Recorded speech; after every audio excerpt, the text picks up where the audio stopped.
Ridley.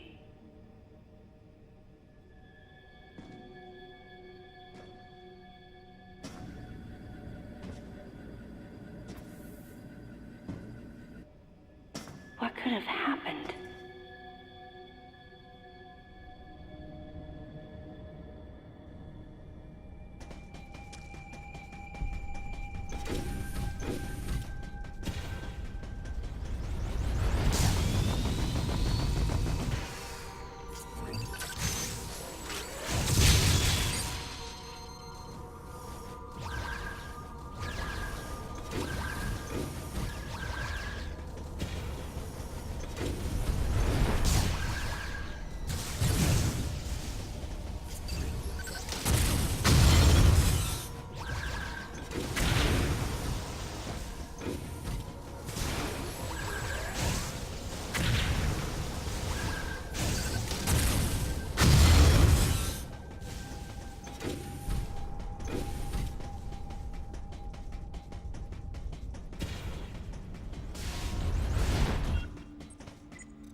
No. No! No, you got it wrong. Stay away!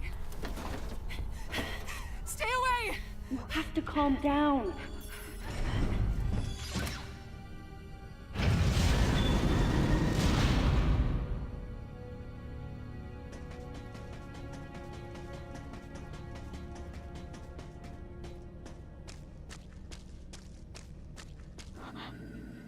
Wait. Metroid eggs. It can't be.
facilities will intercept galactic Federation orbit in approximately 30 seconds.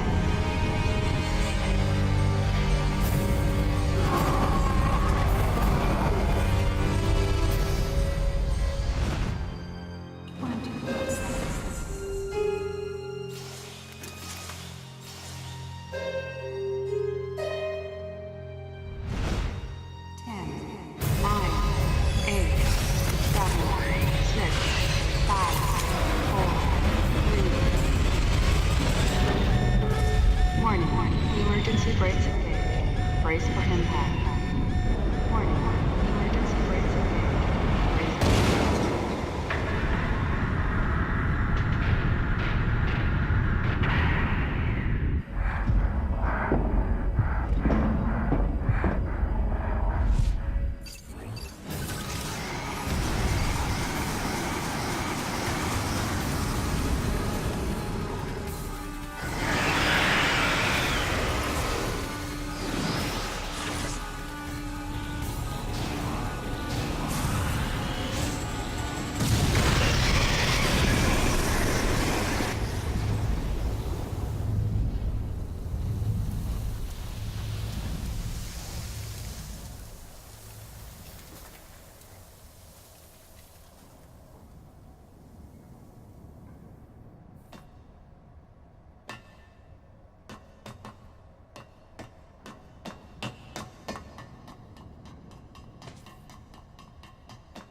Don't come any closer!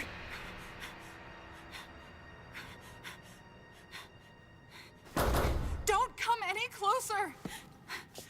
Stay away from me!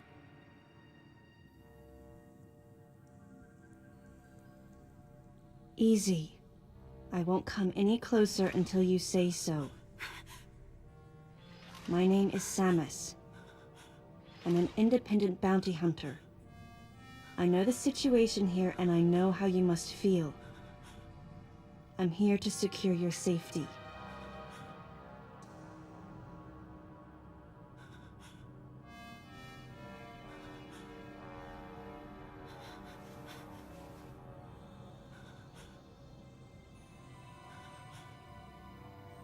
May I come closer?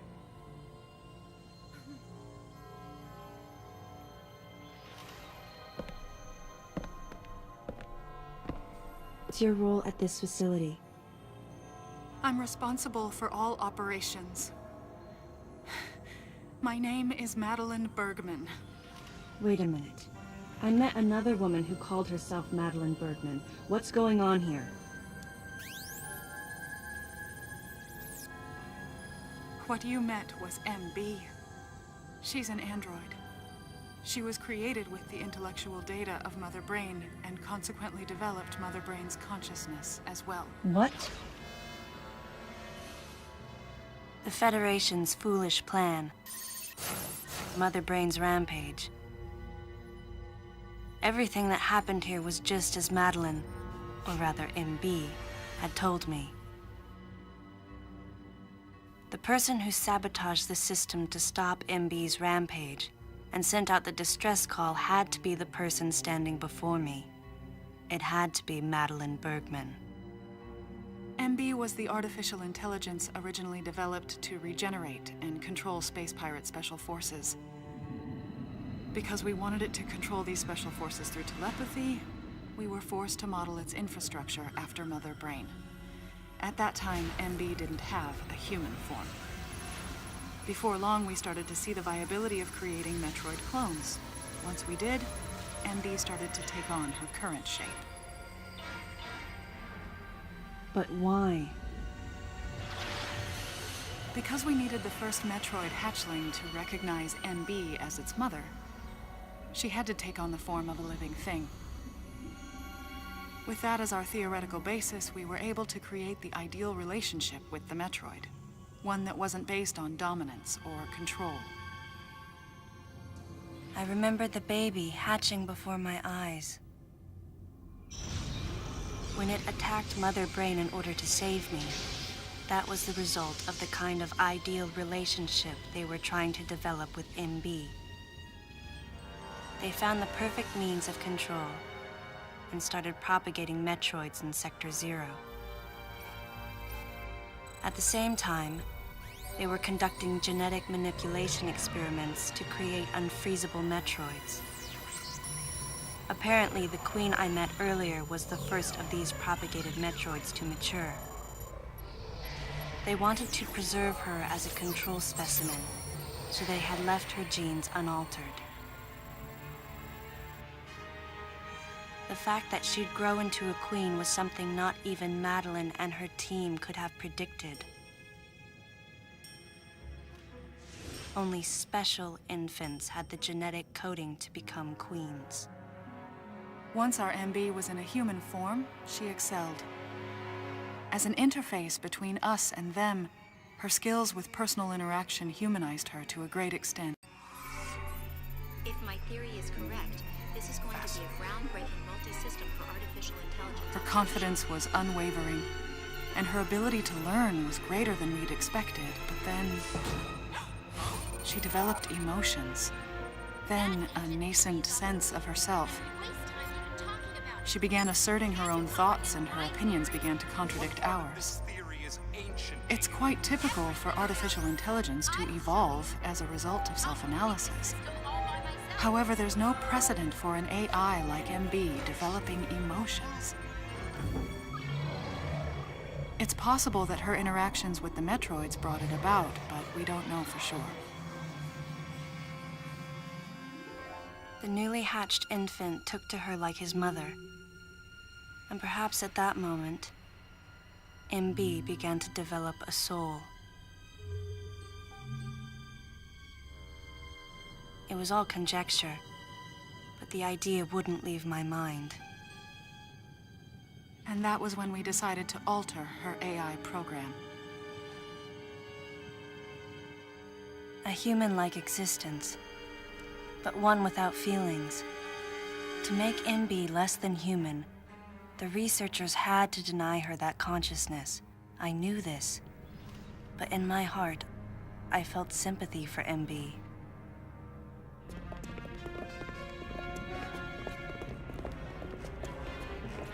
On the day we were going to alter MB's program,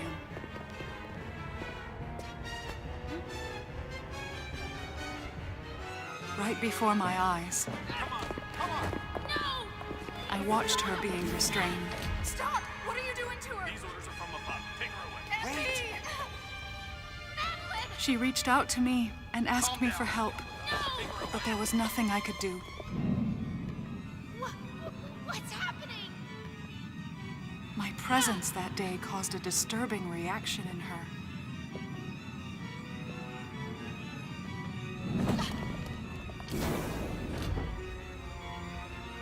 She was fixated on me.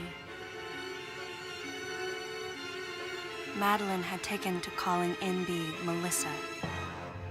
She took the initials MB and told the AI they stood for Melissa Bergman. It looks great on you. MB liked that name. It made it sound like Madeline was calling her her daughter.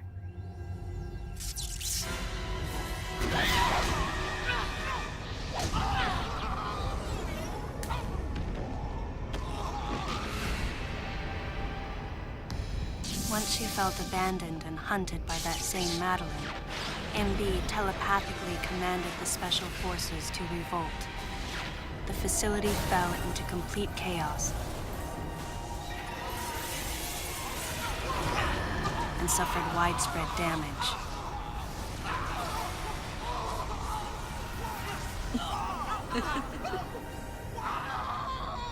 MB was trying to get revenge on the Federation Army, and on us. It's possible all humans have become the target of her hatred. With the space pirates under her control, She was able to propagate the Metroids in Sector 0, even creating a Queen Metroid. She was well armed and planning her attack on the Galactic Federation.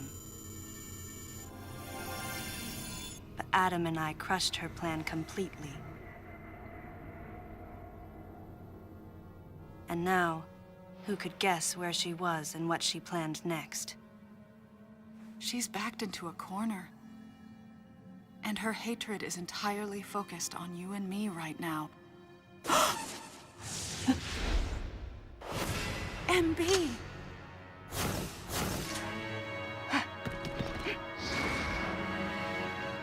Wait, MB, calm down. Please listen. Madeline, step back! We were wrong. It's all over. Madeline! I was not wrong.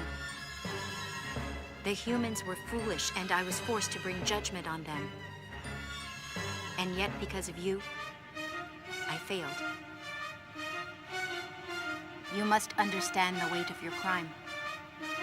You must pay the price for what you've done. Please, MB.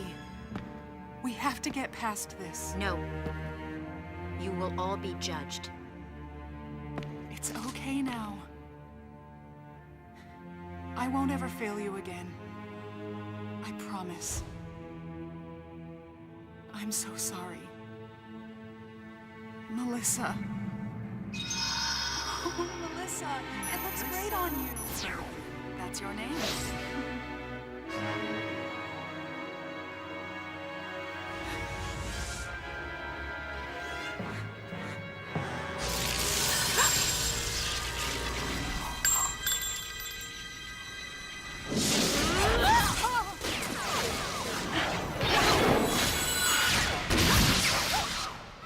Let's go! Move!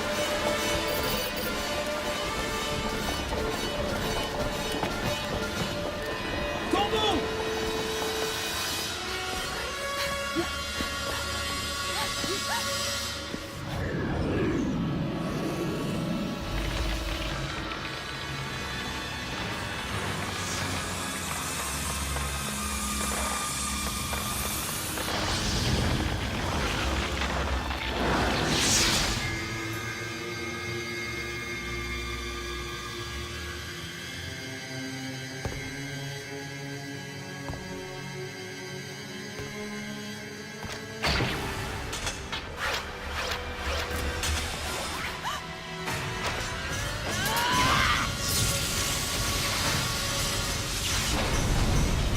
What's that sound?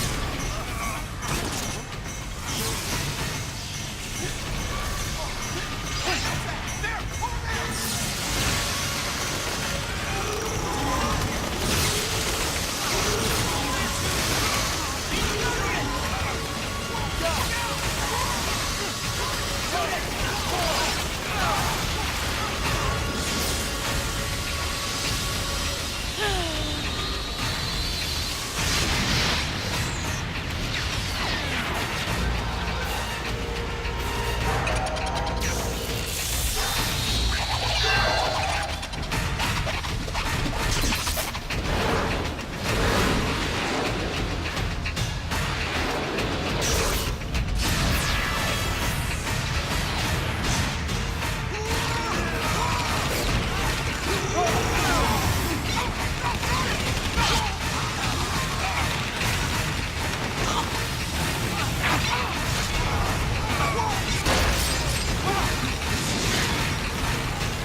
Madeline, stay close to me!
Stop! Don't move!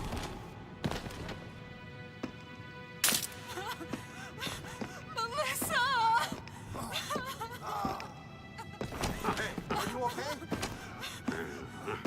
Hey, hang down over there, too! I'm getting you out of here.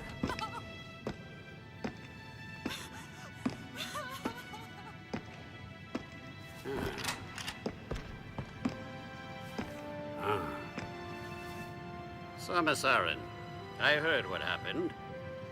You performed admirably. You can leave the rest to us.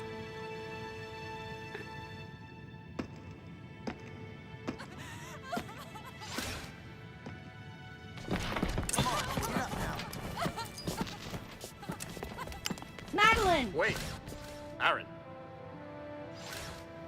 Unfortunate what happened to Commander Malkovich. And to think that his entire unit was annihilated. Truly a tragic day. Would you agree, Aaron? Sadly, with them gone, you're just an outsider. And given your unofficial status, I cannot allow you contact with the witness. With your predilection for transporting illegal cargo like infant Metroids, I must ask that you restrict your... Time for the lady to go home. Someone escort her. Yes, sir. Time for us to go. Come on, princess.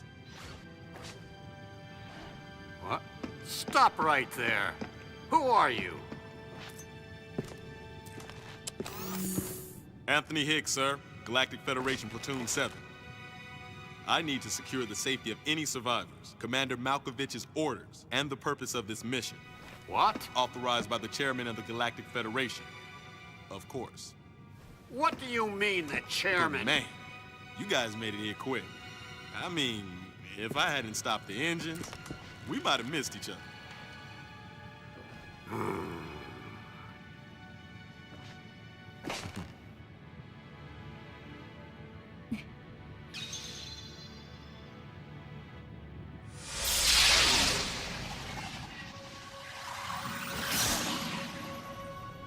Crazy. Crazy how something good can come out of something bad.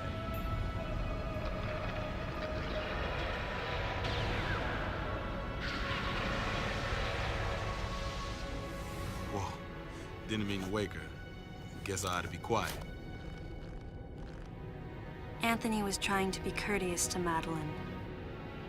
She was exhausted and had only just fallen asleep. She needed the rest. She had a lot of explaining to do once she got to Galactic Federation headquarters. For herself. And for Melissa. Still can't get my head around it. What a crazy mission.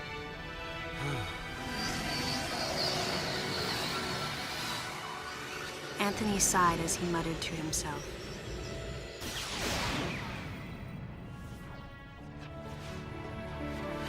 What would have happened if we hadn't been called there? Might the furious MB have attacked the Galactic Federation and brought about its utter destruction? Melissa wasn't insane, no. One day, a consciousness simply bloomed within her. And those that caused it to bloom, the humans, called it insanity. I was the insane one. That was what Madeline muttered softly as she sank into sleep. The selfish conceits of humans drove MB to violence. It was their distorted perceptions and greed that awoke such fury in the fledgling girl's heart. Her thought was to punish the foolish and conceited. But MB could not complete her mission. As Melissa, she was defeated.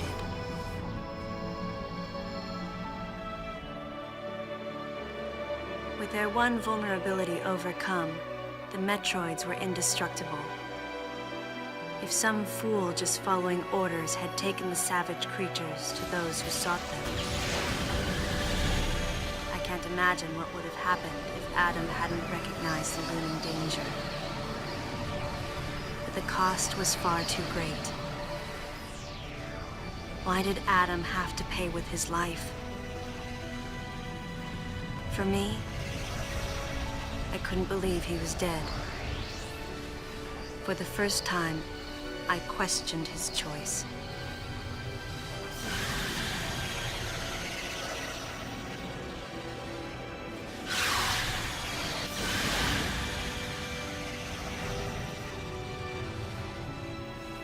No objections, right, lady? I heard Adam's voice in my head.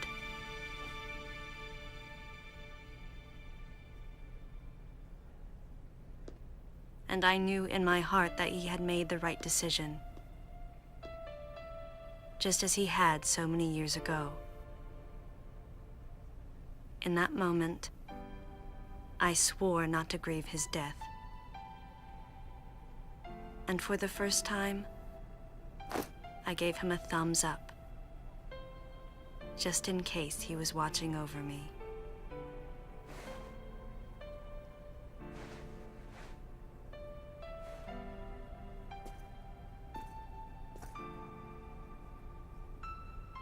His amused expression looked as though he wanted to say something. His face and Adam's swirled together. That last smile as Adam drifted away.